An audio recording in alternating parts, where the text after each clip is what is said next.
C'est une situation que les États-Unis n'avaient plus vécue depuis 23 ans. En effet, ils ont perdu plus de 7 millions d'heures de travail depuis le début de l'année à cause des nombreuses grèves qui secouent le monde du travail américain.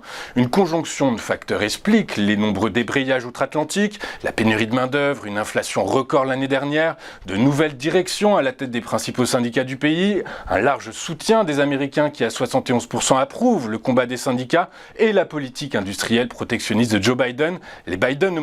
Et les grèves se multiplient à mesure que les syndicats obtiennent d'importantes augmentations de salaire et de meilleurs avantages sociaux. Après les pilotes d'American Airlines, les dockers de la côte ouest, les scénaristes d'Hollywood, les employés du PS, le secteur automobile, eh bien ce sont les 53 000 femmes de ménage, barman et autres travailleurs de Las Vegas qui ont voté cette semaine en faveur d'une grève. Le secteur de la santé est également en ébullition puisque les 75 000 employés du groupe Kaiser Permanente pourraient entamer un débrayage de 3 jours pour obtenir des augmentations de salaire et des effectifs plus importants. Notons cependant que pour le moment l'impact économique de ces grèves reste limité, mais selon Goldman Sachs, une grève générale coûterait chaque semaine entre 0,05 et 0,1 point de pourcentage de croissance économique en données analysées. C'est gigantesque, mais gare tout de même au ralentissement économique de cet automne qui devient de plus en plus probable selon les analystes, ralentissement qui pourrait ramener de nombreux travailleurs dans leurs ateliers ou à leurs bureaux. À ce sujet, la troisième et dernière estimation du PIB américain pour le T2 2023 a fait ressortir une croissance de 2,1%, identique à l'anticipation précédente, alors que le consensus l'avait modélisé à 2,3%. En données séquentielles, en l'occurrence ici d'un trimestre sur l'autre, la hausse est de 0,5%. La croissance de l'activité aux États-Unis ralentit donc légèrement puisque le PIB au T1 est ressorti révisé à 2,2%, une tendance qui alimente l'espoir d'un soft landing de la première économie mondiale, soft landing anticipé par les économistes de la Fed, mais pas par les macroéconomistes qui soulignent qu'il existe de nombreux domaines tels que la politique budgétaire ou la politique commerciale étrangère qui échappent au domaine de compétences de la Réserve fédérale américaine. De même, le comportement des chefs d'entreprise ou des consommateurs s'avère difficile à anticiper en période d'incertitude économique, autant de variables qui amènent à considérer avec sérieux le risque de hard landing. Enfin, à J-1 de la fermeture du gouvernement, qui signifie la paralysie totale de l'administration américaine, Goldman Sachs estime désormais à 90% la probabilité que le shutdown démarre ce dimanche 1er octobre, et ce même si un compromis a pu être trouvé au Sénat quant à une proposition de budget à court terme. Toujours selon les experts de la banque d'affaires, cette situation pourrait durer entre 2 et 3 semaines sans rapide résolution du fait des divergences politiques qui se renforceraient nécessairement. En outre, les 13 octobre et 1er novembre prochains, date de paix des militaires en service, ces dates pourraient constituer des points de pression potentiels. Notons enfin que les économistes de Goldman Sachs estiment qu'un shutdown coûterait 0,2 points de pourcentage de croissance économique et ce, chaque semaine. Le léger rebond économique de la Chine semble s'être essoufflé en septembre. Les ventes au détail ainsi que la production manufacturière et la croissance des prêts étant plus faibles que les données d'août selon l'enquête mensuelle China Beige Book publiée ce matin. Notons que parmi les résultats les plus significatifs de l'enquête, les emprunts des entreprises sont retombés à des niveaux très bas. En effet, malgré plusieurs mesures prises par la Banque populaire de Chine pour faciliter l'accès au crédit des agents économiques chinois, les refus de prêts et les taux moyens ont augmenté. Par ailleurs, notons que la croissance des commandes à l'exportation a atteint son niveau le plus faible depuis mars dernier. Les résultats de cette étude sont cependant à tempérer puisque l'enquête a été menée auprès de 1330 entreprises réparties à part égale entre entreprises privées et publiques, mais comprenant un peu plus de grandes entreprises que de PME.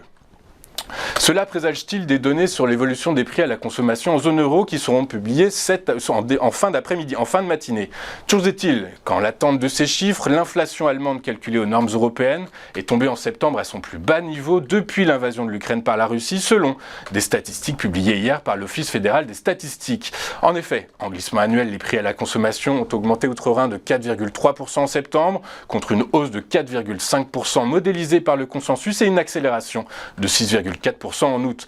L'inflation dite de base, qui exclut les éléments volatiles comme l'alimentation et l'énergie, est ressortie elle à 4,6% en septembre contre 5,5% en août. Enfin, En données séquentielles, ici en l'occurrence d'un mois sur l'autre, le taux allemand d'inflation en septembre est ressorti à 0,3%, un ratio identique à celui d'août. Ces chiffres renforcent ainsi le scénario d'une pause dans la stratégie monétaire de la BCE à l'issue de sa prochaine réunion le 26 octobre prochain, réunion qui s'annonce particulièrement périlleuse dans la mesure où les gardiens de l'euro devront trouver une juste mesure qui permette d'appréhender au mieux et tout à la fois le ralentissement de l'économie européenne, la baisse de l'inflation qui reste néanmoins loin de la cible de 2%, l'impact qui est de plus en plus lisible de la hausse des taux courts sur les taux longs et un pétrole qui file droit vers les le 100 $ le baril. L'inflation en France s'est stabilisée ce matin, c'est ce que nous avons appris tout à l'heure à 8h45. Elle s'est stabilisée en septembre, les prix à la consommation y ont augmenté de 4,9% sur un an ce mois-ci, comme en août, selon les données provisoires publiées par l'Institut national de la statistique et des études économiques. Le ralentissement sur un an des prix de l'alimentation, des services et des produits manufacturés serait en effet contrebalancé par l'accélération des prix de l'énergie, toujours selon l'INSEE. Alors qu'en 2018, ils étaient au 9e rang, en 2022, les États-Unis sont devenus les premiers fournisseurs de gaz de la France devant la Norvège et la Russie. Moscou, qui fournit encore la France à hauteur de 15%, et ce malgré la fermeture des gazoducs venant de Russie. Conséquence directe de la guerre en Ukraine, la montée en puissance du GNL devrait, toujours selon cette étude, se poursuivre en 2023. Regardons maintenant ce qui s'est passé sur les principales places boursières de la planète hier. Les principaux marchés financiers européens ont clôturé dans le vert, malgré les rendements obligataires qui poursuivent leur ascension. Les investisseurs ont préféré se focaliser sur les données de la hausse des prix à la consommation en Allemagne et la stabilisation des prix de l'or noir, un sentiment de confiance tout relatif cependant, les financiers avançant leurs pions prudemment, puisque les volumes traités ont été plus qu'anémiques hier. Ainsi, Paris et Francfort ont mis fin à 5 séances consécutives de baisse. Le CAC 40 a gagné 0,63% à 7116 points. À Francfort, le DAX s'est apprécié de 0,7% à 15 323 points. Enfin, à Londres, le FTSE s'est lui octroyé un gain de 0,11% à 7601 points. À la bourse de New York, les marchés actions ont clôturé en hausse, bien aidés par le repli des taux longs.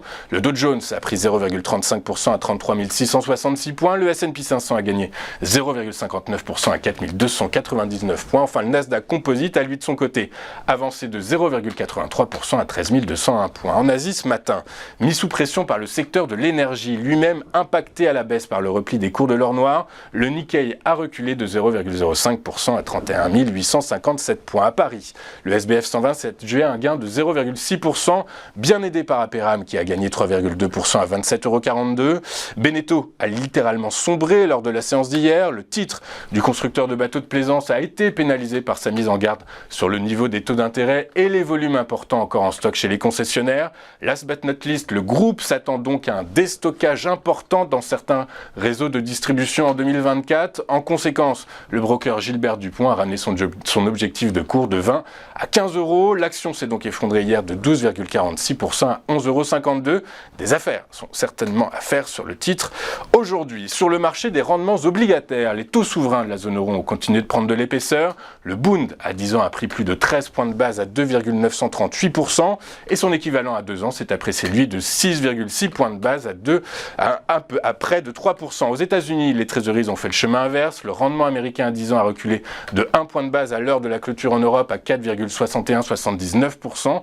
Au même moment, le 2 ans se contractait lui de 4 points de base à 5,098. Sur le Forex, l'euro, tombé la veille à un creux de 9 mois, remonte à 1,0563 $, ce qui correspond à un gain de 0,6% sur la séance. Enfin, les cours de pétrole ont terminé en baisse hier, baisse certainement provoquée par un rapport selon lequel, sous l'effet d'une accélération de l'Iran, de l'Irak et du Nigeria, la production de l'Organisation des pays exportateurs de pétrole avait très légèrement augmenté en août. Le baril de Brent de la mer du Nord pour livraison novembre a cédé 1,21% pour clôturer à 95,38 $. Quant au baril de West Texas Intermediate, de même échéance, il a lui reculé de 2,1% à 91,71 $.